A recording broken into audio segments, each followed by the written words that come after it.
جنگ یمامہ میں مسلمانوں کی عظیم فتح کی خبر جب مسلمانوں کے کیپٹل مدینہ پہنچی تو وہاں سارے مسلمان بہت خوش ہوئے اور سیلیبریٹ کرنے لگے، لیکن دوسری طرف حضرت عمر رضی اللہ تعالیٰ عنہ جنگ میں شہید ہونے والے صحابہ کے لیے فکر مند تھے جو حافظ قرآن تھے۔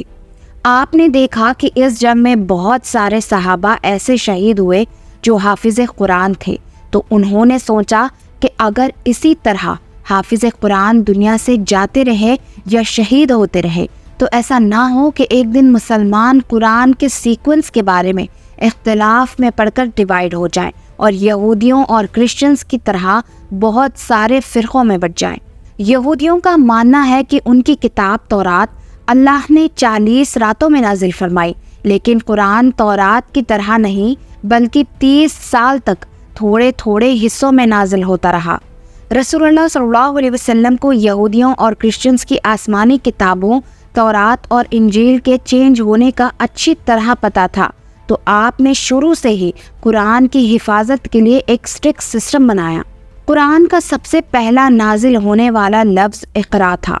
مطلب ریڈ، لیکن آج سے 1400 سال پہلے مکہ میں ایسے لوگ بہت کم تھے جو قرآن کو لکھ اور پڑھ سکتے، لیکن پہلے دنوں سے ہی اسلام قبول کرنے والوں میں کچھ لوگ ایسے تھے جنہیں پڑھنا لکھنا آتا تھا، تو رسول اللہ صلی اللہ علیہ وسلم نے ان میں سے کچھ ٹرسٹڈ صحابہ کو قرآن لکھنے کے لیے سلیکٹ کیا۔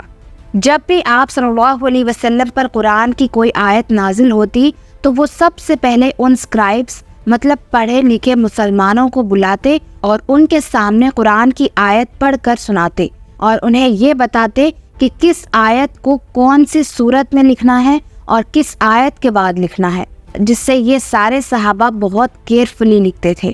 جس کے بعد دوبارہ یہ صحابہ ان آیات کو آپ صلی اللہ علیہ وسلم کو پڑھ کر سناتے، اور اگر اس میں کوئی غلطی ہوتی تو آپ صلی اللہ علیہ وسلم اسے دور کر دیتے، اور اسی طرح 2-3 بار ریوائز کرنے کے بعد ہی قرآن باقی مسلمانوں تک پہنچایا جاتا۔ لکھنے اور پڑھنے والے تو بہت کم تھے، جس کی وجہ سے باقی صحابہ نے قرآن کو سننے کے ساتھ ساتھ اسے زبانی یاد کرنا بھی شروع کیا۔ مکہ میں بہت سالوں تک قرآن اسی طرح لکھا گیا، لیکن مدینہ ہجرت کے بعد آپ صلی اللہ علیہ وسلم نے مسجد نبوی کے اندر قرآن لکھنے کا ایک پراپر سسٹم بنایا۔ مدینہ کی لٹریسی ریٹ مطلب مدینہ میں پڑھنے لکھنے والے لوگوں کی تعداد مکہ سے بھی بہت زیادہ کم تھی، لیکن مدینہ میں مسلمانوں کو ایک ایڈوانٹیج یہ ملا کہ وہاں پہلے سے بہت سارے یہودی آباد تھے۔ یہودیوں کی کتاب تورات ایک آسمانی کتاب ہونے کی وجہ سے اس میں ایجوکیشن کی اہمیت عربوں کے مقابلے بہت زیادہ تھی، جس سے مدینہ کے لوگوں نے اب تک کوئی فائدہ نہیں اٹھایا۔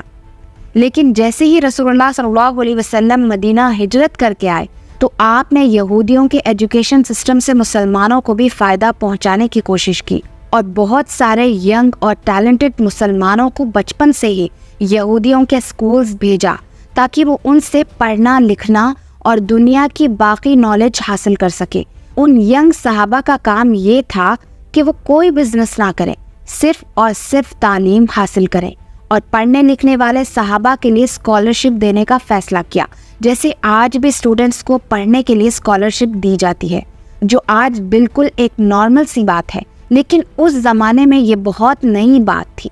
آپ صلی اللہ علیہ وسلم نے جن ینگ مسلمانوں کو اسکالرشپ کے لیے سلیکٹ کیا ان میں سے ایک کا نام زید بن ثابت رضی اللہ تعالیٰ عنہ تھا، جنہوں نے یہودیوں سے نہ صرف عربی بلکہ یہودیوں کی زبان ہیبرو، ایران کی زبان فارسی اور ایون گریک زبان بھی سیکھی،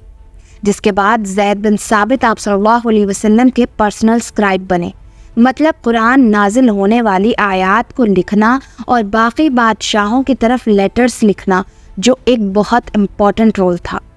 آہستہ آہستہ یہ گروپ بڑھتا گیا اور کچھ ایسٹیمیٹس کے مطابق 75 تک جا پہنچا، تو آپ صلی اللہ علیہ وسلم نے مسجد نبوی کے اندر ہی ایک پورشن انہی ینگ ایجوکیٹڈ صحابہ کے لیے بنایا،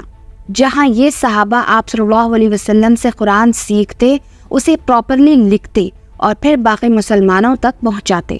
ہجرت کے صرف 2 سال بعد جنگ بدر میں مسلمانوں نے پہلی بار فتح حاصل کی، جس میں مسلمانوں کے ہاتھ بہت سارے قیدی بھی آئے۔ جن میں سے بہت سارے قیدیوں کو تو فدیہ لے کر رہا کر دیا گیا، لیکن کچھ قیدی ایسے تھے جو اپنی رہائی کے لیے فدیہ نہیں دے سکے، تو انہیں آپ صلی اللہ علیہ وسلم نے یہ آپشن دیا کہ اگر وہ 10 مسلمانوں کو پڑھنا لکھنا سکھا دیں تو مسلمان انہیں رہا کر دیں گے۔ اس طرح مدینے میں یہودیوں کے علاوہ مسلمانوں نے بھی اپنے سکولز بنانا شروع کر دیے، اور آہستہ آہستہ مدینہ کی لٹریسی ریٹ باقی عرب کے مقابلے میں بڑھنے لگی۔ ان اسٹوڈنٹس کا کام صرف قرآن لکھنا نہیں تھا، بلکہ مدینہ کی ریاست کے باقی ڈاکیومنٹس اور رجسٹریشنز بھی یہی سنبھالتے تھے، اور آپ صلی اللہ علیہ وسلم کے حکم پر مدینہ کی پاپولیشن کا کاؤنٹ بھی انہی صحابہ نے کیا تھا۔ اور یہودیوں کی طاقت کو ٹیکل کرنے کے لیے آپ صلی اللہ علیہ وسلم نے مدینہ میں ایک بازار بنایا تھا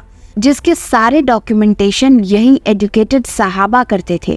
آپ صلی اللہ علیہ وسلم کی زندگی میں تو یہ سارا سسٹم ایسے ہی چلتا رہا، مطلب قرآن کو کیئرفلی لکھا جاتا، اسے پڑھا جاتا، اور بہت سارے صحابہ اسے زبانی یاد کر لیتے، لیکن قرآن آپ صلی اللہ علیہ وسلم کی زندگی کے آخری سال تک نازل ہوتا رہا، جس کی وجہ سے قرآن ایک کمپلیٹ بک کی شکل میں لکھنا امپاسبل تھا۔ اور رسول اللہ صلی اللہ علیہ وسلم کی وفات کے کچھ ہی عرصے بعد جنگ یمامہ میں 700 حافظ قرآن شہید ہوئے، تو حضرت عمر رضی اللہ تعالیٰ عنہ نے سوچا کہ اگر اسی طرح صحابہ شہید ہوتے گئے اور آنے والے مسلمانوں کے لیے قرآن ایک کمپلیٹ بک کی شکل میں نہ ہو تو کہیں ایسا نہ ہو کہ مسلمان ایک دن قرآن کی سیکوینس کے بارے میں اختلاف میں پڑھ کر ڈیوائیڈ نہ ہو جائیں۔ تو وہ سیدھا خلیفہ ابوبکر صدیق رضی اللہ تعالیٰ عنہ کے پاس گئے اور انہیں سمجھانے کی کوشش کی کہ ہمیں ایٹ لیسٹ ایک قرآن ایسا کمپلیٹ لکھ لینا چاہیے جس کا سیکوینس اسی طرح ہو جس طرح رسول اللہ صلی اللہ علیہ وسلم نے بتایا تھا، اور اس پر کسی کو کوئی شک نہ ہو۔ پہلے تو ابوبکر رضی اللہ تعالیٰ عنہ نے ایسا کرنے سے بالکل انکار کر دیا اور کہا کہ میں ایسا کام کیوں کروں جو رسول اللہ صلی اللہ علیہ وسلم نے نہ کیا ہو۔ لیکن حضرت عمر رضی اللہ تعالیٰ عنہ نے انہیں کنونس کرنے کی بہت کوشش کی اور انہیں یہودیوں اور کرسچنز کی کتابوں تورات اور انجیل کی مثال بھی دی، کیونکہ موسیٰ علیہ السلام پر تورات نازل ہونے کے بعد پہلے تو بہت سال تک تورات اپنی بالکل صحیح فارم میں موجود تھی، لیکن موسیٰ علیہ السلام کی وفات کے 800 سال بعد اور آج سے 2600 سال پہلے جب بنی اسرائیل فلسطین کے علاقے میں آباد تھے تو ان پر ساتھ ہی کے ایک نئے کنگڈم بیبلونین کنگڈم نے حملہ کر دیا اور پورے فلسطین کو اور اسپیشلی جیروسلم کو تباہ و برباد کر دیا، جس کے بعد بنی اسرائیل کی طاقت بالکل ٹوٹ گئی۔ بیبلونین کنگڈم کا بادشاہ بخت نصر نبوکت نصر کو یہودیوں سے اتنی نفرت تھی کہ اس نے یہودیوں کے سارے ٹیمپلز جلا دیے اور اسی کے ساتھ سارے تورات بھی جلا دیے۔ مطلب ایک ٹائم دنیا میں ایسا بھی آیا کہ دنیا میں ایک تورات بھی موجود نہیں تھی، جس کے بعد یہودیوں نے تورات 0 سے دوبارہ لکھی اور اسی تورات کو بالکل صحیح قرار دیا۔ اور اسی طرح کرسچینٹی میں بھی بائبل کی بہت ساری ورژنز ہیں جن میں سے انہوں نے کچھ کو صحیح اور باقیوں کو غلط قرار دیا۔ جیسے ہی حضرت عمر نے ابوبکر صدیق رضی اللہ تعالیٰ عنہ کے سامنے یہ ساری باتیں رکھی تو حضرت ابوبکر بھی کنونس ہو گئے اور فوراً قرآن کو ایک کتاب کی شکل میں لکھوانے کا حکم دیا، اور اس کام کے لیے انہوں نے اسی صحابی زید بن ثابت رضی اللہ تعالیٰ عنہ کو انچارج بنایا، جنہیں آپ صلی اللہ علیہ وسلم نے بچپن سے ہی خود ٹرین کیا تھا۔ اس وقت مدینہ میں ایٹ لیسٹ 25 صحابی ایسے تھے جنہیں پورا قرآن زبانی یاد تھا، تو ابوبکر رضی اللہ تعالیٰ عنہ نے زید بن ثابت کے انڈر صحابہ کی ایک ٹیم بنائی جو سارے حافظ قرآن اور قرآن جمع کرنے کے لیے ایک بہت اسٹرکٹ سسٹم بنائے، جس میں سب سے پہلے سارے حافظ قرآن کی آیت پڑھ کر سناتے، پھر انہیں آپ صلی اللہ علیہ وسلم کی زندگی میں لکھے جانے والے قرآن کی آیت سے میچ کیا جاتا، اور اس سب کے بعد بھی باہر سے 2 گواہوں کے قرآن کے نسخے بھی دیکھے جاتے، اور اس طرح قرآن کی ایک ایک آیت کو بہت کیئرفلی لکھا جاتا، اور یہ سارا کام مسجد نبوی میں سارے مسلمانوں کے سامنے کیا جاتا تاکہ کسی مسلمان کو بھی کوئی شک و شبہ نہ ہو، اور اس طرح آخر سارا قرآن پراپر سیکوینس کے ساتھ پہلی بار ایک کمپلیٹ بک کی شکل میں لکھ لیا گیا۔ یہ قرآن کمپلیٹ ہونے کے بعد مدینہ کے کسی صحابی کو بھی اس قرآن پر اعتراض نہیں تھا۔ ابو بکر، عمر اور علی رضی اللہ تعالیٰ عنہ سارے اس قرآن کے سیکوینس پر راضی تھے۔ اس قرآن کے کمپلیٹ ہوتے ہی اسے ابو بکر، عمر اور علی رضی اللہ تعالیٰ عنہ کے حوالے کر دیا گیا، جس کے بعد اگر کسی بھی مسلمان کو قرآن کے بارے میں کچھ جاننا ہوتا تو وہ آ کر اسی قرآن سے اسے ویریفائی کر لیتا تھا۔ پہلے خلیفہ ابو بکر رضی اللہ تعالیٰ عنہ کی وفات کے بعد یہ قرآن دوسرے خلیفہ حضرت عمر کے کنٹرول میں آیا، اور حضرت عمر رضی اللہ تعالیٰ عنہ کے بعد یہ ان کی بیٹی اور آپ صلی اللہ علیہ وسلم کی زوجہ حضرت حفصہ کے پاس چلا گیا۔ قرآن کی ساری آیات ایک سیکوینس میں اس قرآن میں جمع کرنے کے بعد لوگ دور دور سے اپنے قرآن کو اس قرآن سے ویریفائی کرنے کے لیے آنے لگے، اور بہت سالوں تک یہ ایسے ہی چلتا رہا۔ لیکن حضرت عثمان رضی اللہ تعالیٰ عنہ کے دور میں جب مسلمان پورے عرب کو فتح کر چکے تھے اور ایون رومن اور پرشین امپائر کو بھی فتح کر چکے تھے، اور اب ایک طرف افغانستان اور دوسری طرف الجیریا کو فتح کرنے میں بزی تھے،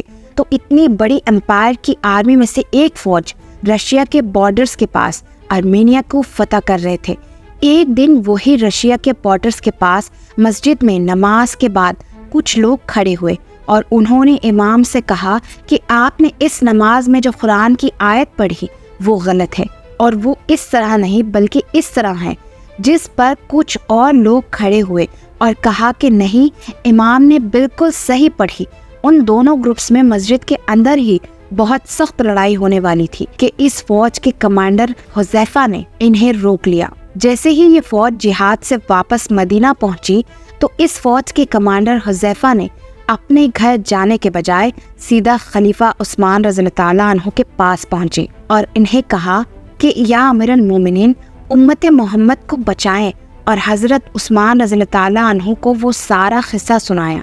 اصل میں یہ دونوں گروپس ہی بالکل صحیح کہہ رہے تھے، کیونکہ اس سے پہلے قرآن صرف مکہ کے ایکسنٹ میں نہیں بلکہ عرب کے بہت سارے لہجوں میں لکھا ہوا تھا، لیکن قرآن اتنے لہجوں میں ہونے کی وجہ سے آہستہ آہستہ مسلمانوں میں اختلاف پڑ رہا تھا۔ تو حضرت عثمان رضی اللہ تعالیٰ عنہ نے فوراً فیصلہ کیا کہ قرآن کی باقی ساری ایکسنٹس کو ختم کر کے قرآن کو ایک ہی ایکسنٹ میں لکھا جائے، مکہ کا ایکسنٹ جو رسول اللہ صلی اللہ علیہ وسلم کا لہجہ تھا، تاکہ امت میں کوئی بھی قرآن کی وجہ سے اختلاف میں نہ پڑے۔ اور اس کام کے لیے انہوں نے اسی صحابی زید بن ثابت رضی اللہ تعالیٰ عنہ کو بلایا اور ان کے انڈر دوبارہ ایک ٹیم بنائی، اور ایک صحابی کو حضرت عمر کی بیٹی حضرت حفصہ رضی اللہ تعالیٰ عنہ کی طرف بھیجا کہ وہ ان سے وہ قرآن لے کر آئے جو ابو بکر رضی اللہ عنہ کے دور میں لکھا گیا تھا، اور اس طرح ایک کمپلیٹ قرآن مکہ کے ایکسنٹ میں لکھوا لیا گیا۔ یہ قرآن کمپلیٹ کرنے کے بعد مدینہ میں اور پورے امپائر میں اعلان کر دیا گیا کہ جس کے پاس بھی قرآن کے نسخے موجود ہیں وہ ان ساروں کو گورنمنٹ کے پاس جمع کرائے، اور پھر ان سارے قرآنوں کو جو عربی کے ڈیفرنٹ ایکسنٹ میں لکھے ہوئے تھے اور جس کی وجہ سے مسلمانوں میں اختلاف بڑھ رہا تھا، ان ساروں کو حضرت عثمان رضی اللہ عنہ نے جمع کیا اور امت کے اندر سے اس اختلاف کو ہمیشہ کے لیے ختم کرنے کے لیے ان سارے ڈیفرنٹ ایکسنٹ والے قرآنوں کو آگ لگا کر ختم کر دیا، اور اس قرآن کو جو مکہ کے ایکسنٹ میں مطلب رسول اللہ صلی اللہ علیہ وسلم کے ایکسنٹ میں لکھا گیا تھا اسے اسلامی امپائر کے سارے پروونسز کی طرف بھیج دیا گیا۔ ان میں سے آج بھی کچھ کاپیز دنیا میں بالکل صحیح موجود ہیں، جس سے قرآن کی اوتھینٹسٹی کا بھی پتہ چلتا ہے۔ اور آج پوری دنیا میں مسلمان جس کتاب قرآن کو پڑھتے ہیں یہ وہی کتاب ہے جو رسول اللہ صلی اللہ علیہ وسلم پر نازل ہوئی۔ ابو بکر رضی اللہ عنہ نے اسے کمبائن کر کے ایک بک کی شکل میں لکھا، اور حضرت عثمان رضی اللہ عنہ نے اسے ایک ہی طریقے ایک ہی ایکسنٹ میں لکھوایا۔ لیکن جس بات سے حضرت عمر رضی اللہ تعالیٰ عنہ ڈر رہے تھے کہ کہیں مسلمان قرآن کے سیکوینس کی وجہ سے یہودیوں اور کرسچنز کی طرح فرقوں میں نہ بٹ جائے، تو مسلمان قرآن کی وجہ سے تو فرقوں میں نہیں بٹے، لیکن باقی چیزوں میں مسلمان بہت سارے فرقوں میں بٹ چکے ہیں۔ لیکن اتنے سارے فرقوں کے بعد بھی دنیا کے سارے مسلمان ایک چیز پر متفق ہیں، اور وہ ہے قرآن۔